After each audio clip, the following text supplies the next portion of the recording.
अगर आप कंफ्यूज हो कि डी फार्मा, बी फार्मा और फार्म डी में क्या फ़र्क है, किसमें ज़्यादा स्कोप है, किसमें अब्रॉड जा सकते हैं और किसमें ज़्यादा अर्निंग है, तो ये वीडियो एंड तक ज़रूर देखना। आज फार्मेसी से रिलेटेड सारी कन्फ्यूजन क्लियर हो जाएगी।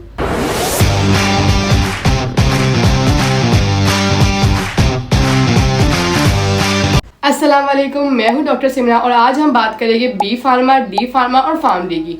तो बेसिकली अगर बात की जाए डी फार्म की, तो डी फार्म की फुल फॉर्म होती है डिप्लोमा इन फार्मेसी। इसका ड्यूरेशन जो होता है वो 2 साल का होता है, यानी कि 2 साल में आपका ये पूरा डिप्लोमा कंप्लीट हो जाएगा। अगर बात की जाए हम कब एडमिशन ले सकते हैं, तो आप लोग 12 के बाद ईजिली एडमिशन ले सकते हैं इसमें। अच्छा, इसका जो मेन फोकस होता है वो मेडिसिन की हैंडलिंग होता है और डिस्पेंसिंग होता है। तो डी फार्मा में आप पढ़ते क्या है, आप पढ़ेंगे drug name and doses. For example paracetamol, उसकी क्या डोज आती है, कितने एमजी में आती है, ये सब पढ़ेंगे। सेकेंडली आपको फार्माकोलॉजी की बेसिक पढ़ाई जाएगी, ठीक है। ड्रग्स के नेम्स बेसिक वगैरह जो होती है वो आपको पढ़ाई जाएगी। थर्डली ये कि आपको प्रिस्क्रिप्शन रीड करना आना चाहिए, ये सब भी आपको सिखाया जाएगा। फोर्थ वन इज़ डैट कि आपको जैसे मेडिकल स्टोर है तो उसको मैनेज करना आपको सिखाया जाए, किस तरह आपको मेडिकल स्टोर को मैनेज करना है। अच्छा, अगर इसकी हम स्कोप की बात करें तो आप अपना मेडिकल स्टोर खोल सकते हैं, आप कम्युनिटी फार्मेसी में भी जॉब कर सकते हैं। इसके अलावा आप एज अ डिस्ट्रीब्यूटर काम कर सकते हैं और आप असिस्टेंट फार्मासिस्ट के रोल पे भी काम कर सकते हैं। अच्छा, अगर लिमिटेशन की बात की जाए तो देखो, ऑब्वियसली 2 साल की डिग्री है तो आप एलिजिबल नहीं हो बाहर अब्रॉड जाने के लिए, ठीक है। इसके लाइसेंसिंग एग्ज़ाम होता है और आप उसके लिए एलिजिबल नहीं हो सकते अगर आपने डी फार्मा किया हुआ है। लेकिन अगर आप अपनी कंट्री में करना चाहते हो तो हाँ बेस्ट है, आप अपनी कंट्री में खोलो, मेडिकल स्टोर खोलो, काम करो उस पर, ठीक है। लेकिन बाहर जाने के लिए आपको बी फार्मा या फार्म डी की तरफ आना पड़ेगा। और इसके अलावा क्योंकि आपका क्लिनिकल एक्सपोजर नहीं होता है, ठीक है। अगर बात की जाए डी फार्मा में तो आप पेशेंट से डायरेक्टली इंटरेक्ट नहीं कर सकते। अच्छा, अगर डी फार्मा की सैलरी की बात की जाए तो आप 25 से 40 हज़ार रुपये तक कमा सकते हैं और एक्सपीरियंस के साथ और बढ़ भी जाएगी सैलरी, बट थोड़ी ग्रोथ लिमिटेड है इसमें, ठीक है। तो आप इतना ज़्यादा इसमें अर्न नहीं कर सकते। Now come to the B pharma. B pharma mean bachelor in pharmacy, यानी इसके टोटल जो ड्यूरेशन होता है वो 4 साल का होता है, ठीक है। 4 साल में आपकी डिग्री कंप्लीट हो जाएगी बैचलर की। अच्छा, अगर बात की जाए एंट्री लेवल की तो आप 12 के बाद मेडिकल बैकग्राउंड से अगर है तो आप इसमें एडमिशन ले सकते हैं किसी भी यूनिवर्सिटी में। अच्छा, अगर हम बात की जाए इसके बेसिक सब्जेक्ट्स की जो पढ़ते हैं हम बी फार्मा में, वो होता है pharmaceutical chemistry, pharmaceutics, quality control हो गया, ड्रग मैन्युफैक्चरिंग हो गया और फार्माकोलॉजी। अच्छा, अगर स्कोप एंड जॉब्स की बात की जाए कि बी फार्मा के बाद क्या स्कोप है, तो देखिए आप फार्मास्यूटिकल कंपनी में ईजिली काम कर सकते हैं।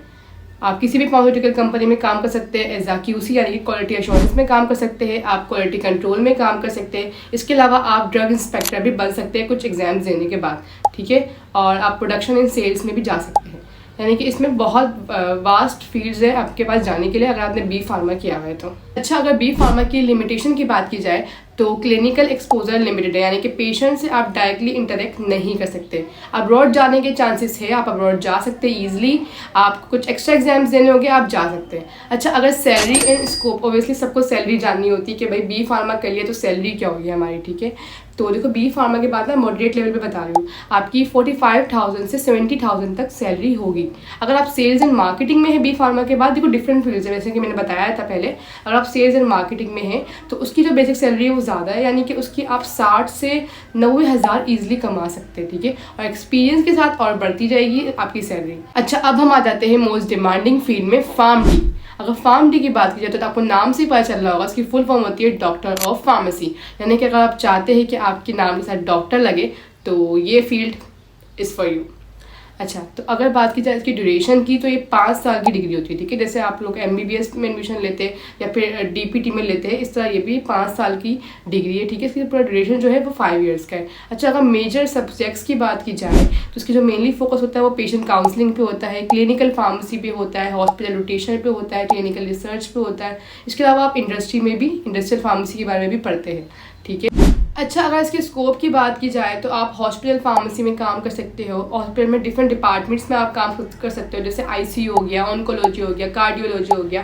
और इसके अलावा आप क्लिनिकल फार्मासिस्ट भी एज अ वर्क कर सकते हो, ठीक है। पेशेंट से डायरेक्टली आप इंटरेक्ट कर सकते हो। अच्छा, इसके बारे में एक डिटेल वीडियो बननी चाहिए क्योंकि टॉपिक थोड़ा वास्ट है ये, ठीक है। तो ये वीडियो थोड़ी शॉर्ट हो जाएगी। तो अगर आप चाहते हैं कि मैं इस पर एक डिटेल वीडियो बनाऊँ तो कमेंट में फार्म डी टाइप कर दीजिएगा, इंशाल्लाह फिर नेक्स्ट वीडियो मेरी इसी पर होगी, ठीक है। अच्छा, अगर सैलरी की बात की जाए तो आप फ्रेश ही अगर आप काम करेंगे तो आप 50 से 80 हज़ार कमा सकते हैं, ठीक है। बेसिक की बात कर रही हूँ। इसके अलावा अगर आप clinical pharmacist as a work करते हैं हॉस्पिटल में तो आप 1.5 लाख तक अर्न कर सकते हैं। और इसके अलावा अगर आप अब्रॉड जाने का सोच रहे हैं तो यू कैन गो ईजली, ठीक है। फार्म डी के बाद आपको कोई एक्स्ट्रा एग्जाम्स नहीं देना पड़ेगा कि आपको श्योरिटी देनी होगी मैंने फार्म डी किया। नो, आपको जस्ट एक एग्ज़ाम देना होगा। कंट्री, आप किसी भी कंट्री जाएंगे ना तो एग्ज़ाम देना होता है वो, उस एग्ज़ाम के बारे में उसी वीडियो में डिस्कस कर लूँगी। अच्छा, एक एडवाइस दे रही हूँ, ठीक है। उसको गौर से समझना और फिर सोचना इस बारे में। यानी कि अगर तुम्हें जल्दी अर्निंग करनी है ना, कि लाइक तुम्हें बस अर्निंग स्टार्ट करनी है तो डी फार्मा ले लो, ठीक है। अगर तुम्हें इंडस्ट्री में जाना पसंद है तो तुम फिर बी फार्मा में जाओ, ठीक है। बी फार्मा बेस्ट है अगर तुम्हें इंडस्ट्री में जाना है। लेकिन अगर तुम्हें क्लिनिकल राउंड्स, हॉस्पिटल, अब्रॉड, इन सब जगह तुम्हारी ड्रीम से जाना तो ऑब्वियसली फिर pharm D is for you. अगर आपको मेरी वीडियो हेल्पफुल लगी है तो लाइक, कमेंट और सब्सक्राइब करना मत भूलना। और हाँ, कमेंट में बताओ कि आपको कौन सी फील्ड चूज़ करनी है। और इंशाल्लाह नेक्स्ट वीडियो जो होगी मेरी वो फार्म डी पे होगी, अगर ज़्यादा कमेंट फार्म डी के आए। तो अभी के लिए चलती हूँ, बाय बाय।